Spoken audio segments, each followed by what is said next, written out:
শামশেরগঞ্জে অব্যাহত রয়েছে গঙ্গা ভাঙন। এলাকা ছাড়ছেন উত্তর চাচণ্ডের বাসিন্দারা। রবিবার গভীর রাতে উত্তর চাচণ্ড গ্রামে ভয়াবহ ভাঙনে তলিয়ে যায় একাধিক ঘরবাড়ি। আতঙ্কে রাতের ঘুম উড়ে গিয়েছে এলাকার বাসিন্দাদের।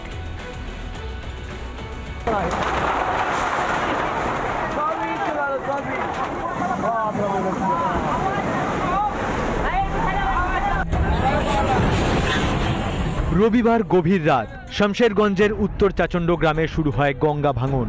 একের পর এক তলিয়ে যেতে থাকে ঘর, বাড়ি, জমি। আতঙ্কিত হয়ে পড়েন বাসিন্দারা। বাড়ি থেকে বেরিয়ে প্রাণে বাঁচেন সকলে।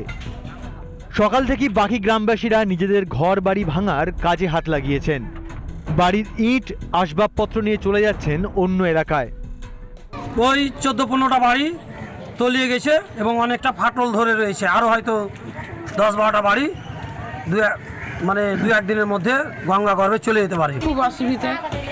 সকাল থেকে তখন ছেলেরা কিছু খেতে পাই, কি করে খেলো, বাড়ি ঘর নেই, কিছু নেই। কোথায় যাচ্ছে এখন? এখানে রেখেছে, এখন আর বাড়িতে আর বাড়িতে কাপড় ধরে গেল সব রেখেছে।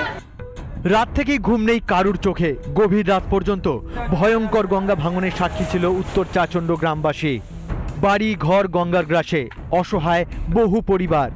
এলাকা পরিদর্শনে যান শামশেরগঞ্জের তৃণমূল বিধায়ক আমিরুল ইসলাম। এটা অত্যন্ত বেদনাদায়ক করুণ পরিস্থিতি। আমরা আপাতত তাদের হাতে কিছু শুকনো খাবার তুলে দিলাম। কেন্দ্র যদি এইভাবে অবহেলা করে, কেন্দ্র যদি না এগিয়ে আসে, তাহলে কিন্তু শামশেরগঞ্জের মানুষগুলোকে বাঁচানো সম্ভব নয়। এলাকা পরিদর্শনে যান অধীর চৌধুরী। পরিদর্শনে গিয়ে ত্রাণও বিতরণ করেন প্রাক্তন প্রদেশ কংগ্রেস সভাপতি অধীর চৌধুরী। মানুষগুলোকে যদি একটু জায়গা দেয় থাকার, যদি অন্য গ্রামে একটা ঘরও করে দেয়, তাও তো লাভ হয়। আরে ভাই, যাদের ঘর বাড়ি ভেঙে চলে গেল, তারা খাবে কি? তাদের পরিবারের একজনকে একটা করে ছোটখাটো চাকরি দিলে অসুবিধা কি হয়? এত তো ভলেন্টিয়ার, সিভিক ভলেন্টিয়ার এখানে সেখানে কত লোক ঢোকাচ্ছে। যাদের বাড়ি ঘর সব চলে গেল, সংসার ধুয়ে চলে গেল, তাদের পরিবার খাবে কি? গত 4 বছর ধরেই গঙ্গা ভাঙন চলছে এই এলাকায়। আতঙ্ক যেন গ্রামবাসীর নিত্যদিনের সঙ্গী। বহুদিন ধরেই ভাঙন রোধের কাজ চলছে, কিন্তু তাতে একেবারেই সন্তুষ্ট নন গ্রামবাসীরা। আর ঠিক কতদিন সময় লাগবে গঙ্গা ভাঙনের রোধের কাজ শেষ করতে? মুর্শিদাবাদ থেকে সৌমিত্র দাসের রিপোর্ট, রিপাবলিক বাংলা। মালদা জেলা প্রশাসনিক ভবনে বামেদের বিক্ষোভ, তুমুল উত্তেজনা। মালদার বিভিন্ন ব্লকে অব্যাহত গঙ্গা ভাঙন।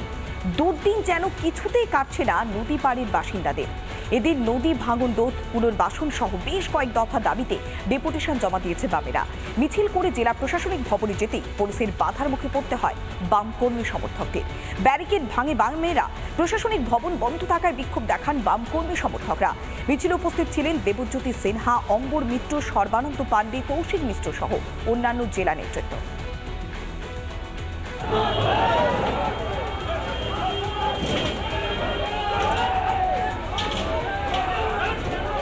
মুখ্যমন্ত্রী ম্যানমেড বন্যা বলছেন। 2020 সালে যে কাটা বাঁধ কয়েক লাখ টাকা খরচা করে যদি উনি করতে পারতেন, তাহলে আজকে ভুতনির মানুষ 1.5 লক্ষ মানুষ ডুবতো না। এর পিছনে কাটমানি আছে, কয়েক কোটি টাকার কাটমানি। তৃণমূলের নেতারা এগুলো সব আত্মসাৎ করার জন্য করছে। স্থায়ী ভাঙন রোধ করতে হবে।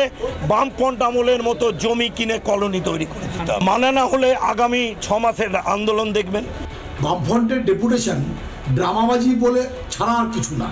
কারণ মানুষের কাছে যদি একটু ত্রাণ পৌঁছাতো, তাহলে মানুষ তাদের পাশে থাকার একটু চেষ্টা করত। টিকে থাকার বামফ্রন্ট যতই চেষ্টা করুক, বাংলার রাজনৈতিক মানচিত্রে বামফ্রন্ট ফসিলসে রূপান্তরিত হয়েছে।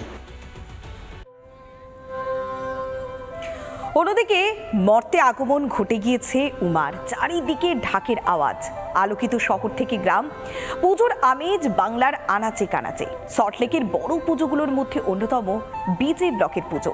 চতুর্থী রাতে প্যান্ডেলে লক্ষ্য করা গেল উপচে পড়া ভিড়।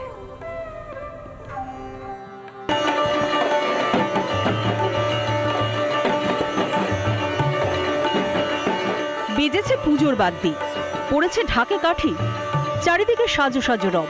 প্যান্ডেলে প্যান্ডেলে জমছে ভিড়। ঠাকুর দেখার হিড়িক 8 থেকে 80 সকলের মধ্যেই। সেই ছবি ধরা পড়ল সল্টলেকের বিজে ব্লকে। বৌদ্ধ দর্শনকে এবছর থিম হিসেবে বেছে নিয়েছে পুজো কমিটি। তবে এখানে মায়ের মূর্তি সাবেকি। সল্টলেক বিজে ব্লকের পুজো কমিটি তাদের এই বছরের থিম করেছে বুদ্ধম শরণম গচ্ছামিকে। ইতিমধ্যে চতুর্থী দিনেই কিন্তু যারা দর্শক তাদের কিন্তু ভিড় উপচে পড়েছে এই পুজো প্রাঙ্গণে। এই বছরের থিম হচ্ছে বিফোর নির্বাণা, মানে নির্বাণার আগে, বুদ্ধের যে বৌদ্ধ লাভ করা যেটা সেইটার আগে অবধি, যেরকম ধরুন ইসরায়েলে যুদ্ধ হচ্ছে, ইউক্রেনে যুদ্ধ হচ্ছে, সেই জায়গাটা শান্তির বার্তা দেওয়ার জন্যে বুদ্ধ হচ্ছে বেসিক্যালি শান্তির প্রতীক। সেই শান্তির প্রতীক, শান্তি বাণী দেওয়ার জন্যে আমরা এবারে থিম বুদ্ধ, মানে ভগবান বুদ্ধকে নিয়ে রেখেছি। তৃতীয়ার রাতেই উদ্বোধন হয় এই পুজো প্যান্ডেলের। আনন্দমোহন ঝায়ের রিপোর্ট, রিপাবলিক বাংলা।